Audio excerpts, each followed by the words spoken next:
प्यारे छात्रों, आप सभी का स्वागत है। आज हम अध्याय 12 वृत्त के अंतर्गत प्रमेय सिद्ध कीजिए कि चक्रीय चतुर्भुज में सम्मुख कोणों का योगफल संपूरक अर्थात 180 अंश होता है को सिद्ध करना सीखेंगे। तो सबसे पहले हम बात करते हैं चक्रीय चतुर्भुज कहते किसे हैं। तो ऐसा चतुर्भुज जिसके चारों शीर्ष वृत्त की परिधि पर स्थित हों उसे हम चक्रीय चतुर्भुज कहते हैं। ठीक, इस प्रमेय को बनाने के लिए सबसे पहले हम एक वृत्त बना लेंगे। ठीक है, और प्रमेय वार्षिक परीक्षा की दृष्टि से काफ़ी महत्वपूर्ण है, इसलिए वीडियो थोड़ा शुरू से अंत तक देखें और इसको अच्छे से समझने का प्रयास करें। तो बात कर रहे थे चक्रीय चतुर्भुज क्या है।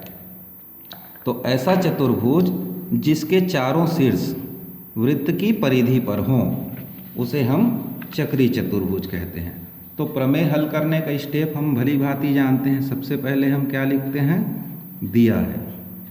तो दिया है में आएगा चक्रीय चतुर्भुज ए बी सी डी, चक्रीय चतुर्भुज ए बी सी डी। ठीक, अब हम एक चतुर्भुज बना लें यहाँ।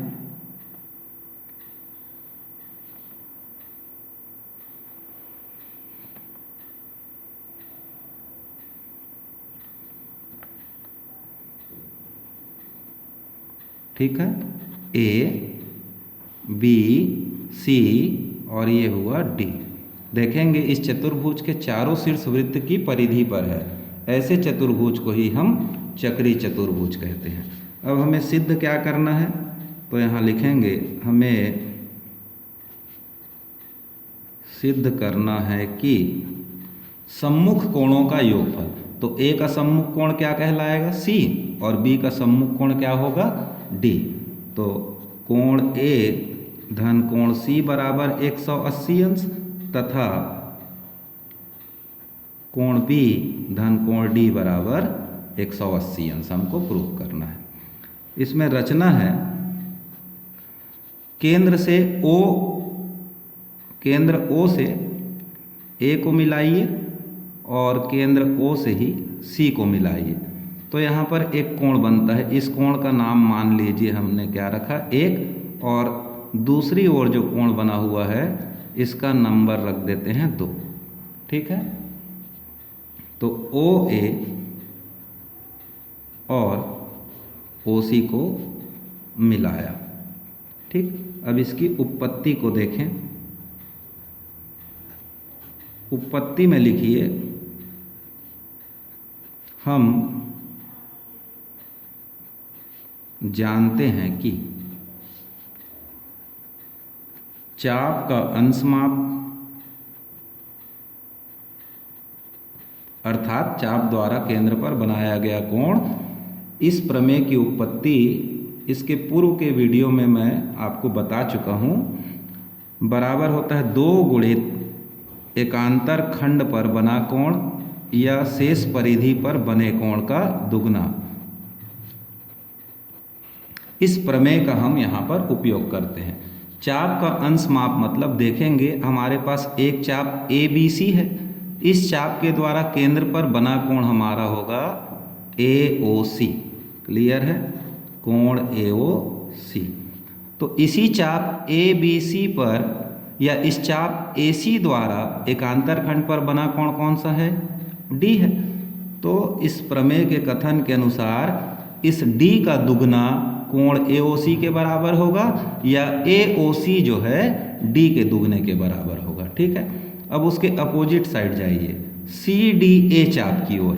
तो CDA चाप के द्वारा केंद्र पर बना कोण COA है, जिसे नंबर के माध्यम से हमने कोण 2 दर्शाया है। तो इस कोण 2 का नाम हम पूरा रखेंगे तो COA रख सकते हैं।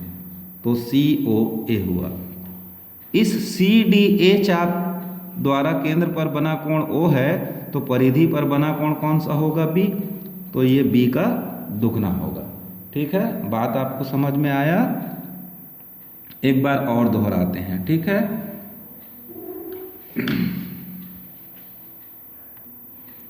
तो ये देखेंगे ये एक चाप हुआ आपका, इस चाप के द्वारा केंद्र पर बना कोण 1 है। ये किसका दुगना होगा? डी का। ठीक। एक दूसरा चाप और है जो इधर के हिस्से में दिखाई देता है। ठीक, सी डी ए। इसके द्वारा केंद्र पर बने कोण का नंबर दिया गया है 2। ठीक, इसी चाप द्वारा परिधि पर बना कोण कौन सा होगा? बी। तो बी का दुगना लिख लेंगे। ठीक है, इस प्रकार कोण AOC बराबर बी का दुगना मिला और कोण COA बराबर बी का दुगना मिला। इन दोनों को आप जोड़ दीजिए। तो जोड़ने पर AOC इधर से घूमा AOC और COA इधर घूम जाएगा। तो कोण COA बराबर मिला 2 कोण D धन 2 कोण B। AOC धन COA, AOC धन COA कहते ही ये पूरा एक राउंड यहाँ पर हो रहा है। तो कितने डिग्री का कोण हो जाता है? 360 अंश का। 2 उभयनिष्ठ निकाल देंगे तो कोण D धन कोण B हो गया। दोनों तरफ 2 से भाग देंगे तो 2 एकम 2 अट्ठे 16, 2 शून्यम शून्य और इधर आ गया कोण D धन कोण B बराबर 180 अंश। तो हमारे सिद्धे का दूसरा भाग जो बाद में लिखा था कोण B धन D बराबर 180 आ गया। अब हम कोण A धन C बराबर 180 दो तरीके से प्रूव कर सकते हैं। या तो इसी प्रकार लिख करके लिख दीजिए या फिर लिखेंगे कि चतुर्भुज ABCD में हम जानते हैं कि चतुर्भुज के चारों कोणों का योग कितना होता है? 360 अंश होता है। तो चतुर्भुज ABCD में कोण A धन C धन B धन D बराबर 360 लिख देंगे। तो B धन D बराबर हमने प्रूफ कर लिया है कितना? 180 अंश। 360 हुआ, पक्षांतर करेंगे तो कोण A धन C बराबर हो जाएगा 360 ऋण 180। इसलिए कोण A धन C बराबर बचेगा 180 अंश। इति सिद्धम। ठीक, नेक्स्ट वीडियो में हम इस प्रमेय पर आधारित प्रश्नावली 4 के सवालों को कैसे हल करना है आपको बताएंगे। ठीक।